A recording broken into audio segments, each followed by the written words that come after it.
வணக்கம் நண்பர்களே. இங்கிலாந்து vs இந்தியா டெஸ்ட் சீரிஸ்ல முகமது சிராஜ்க்கு அவுட் ஆஃப் 10 எவ்வளவு ரேட்டிங் கொடுக்கலாம் அதான் இந்த வீடியோல நம்ம டிஸ்கஸ் பண்ண போறோம். சோ முகமது சிராஜ் தான் ஹையஸ்ட் விக்கெட் டேக்கர் இந்த ஒரு பர்టిక్యులர் டெஸ்ட் சீரிஸ்ல. அது உங்களுக்கே தெரியும். 23 விக்கெட்ஸ் அவுட்ஸ்டாண்டிங்கா போலிங் போட்டாரு. எஸ்பெஷலி நெக்பாஸ்டன் டெஸ்ட் மேட்ச் அதுல ஃபர்ஸ்ட் இன்னிங்ஸ்ல வந்து பாத்தீங்கன்னா 6 விக்கெட்ஸ் அவர் எடுத்தது ரொம்ப க்ரூஷியலா இருந்தது.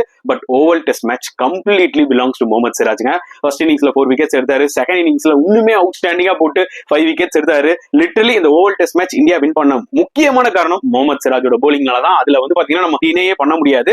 And at the same time Bumrah இருக்கும் போது சிராஜ் அவரோட பெஸ்ட்டை கொண்டு வர முடியலங்க. தெரியல, மேபி வந்து பாத்தீங்கன்னா பும்ராக்கு அதிகமான இம்பார்ட்டன்ஸ் கேப்டன் கொடுத்திருக்கலாம். இல்ல பும்ராவோட அந்த ஆரா வந்து பாத்தீங்கன்னா மேபி அவர் தான் இங்க வந்து மெயின் போலர், நம்ம வந்து சப்போர்ட் பண்ணுவோம் அப்படின்னு நினைக்கிறாரா என்ன தெரியல. But whenever Bumrah is not playing அப்போ சிராஜ் ஸ்டெப் இன் ஆயிருக்காருங்க. சீரியஸா அவர் வந்து பாத்தீங்கன்னா போலிங் மிஷின் கூப்பிடலாம், இல்ல வந்து பாத்தீங்கன்னா ஒரு ஒர்க் ஹார்ஸ் கூப்பிடலாம். 5 டெஸ்ட் மேட்ச் பிஜிடில விளையாடிட்டு திருப்பியும் வந்து பாத்தீங்கன்னா இங்க இங்கிலாந்துல ஒரு 5 டெஸ்ட் மேட்ச் தொடர்ந்து ஆடுறது அவரோட ஃபிட்னஸ்க்கு ஒரு மிகப்பெரிய சல்யூட். நான் அவுட் ஆஃப் 10 டெஃபினட்டா 9.2 ரேட்டிங் கொடுப்பேன். உங்களோட ரேட்டிங்கை கமெண்ட் செக்ஷன்ல போடுங்க.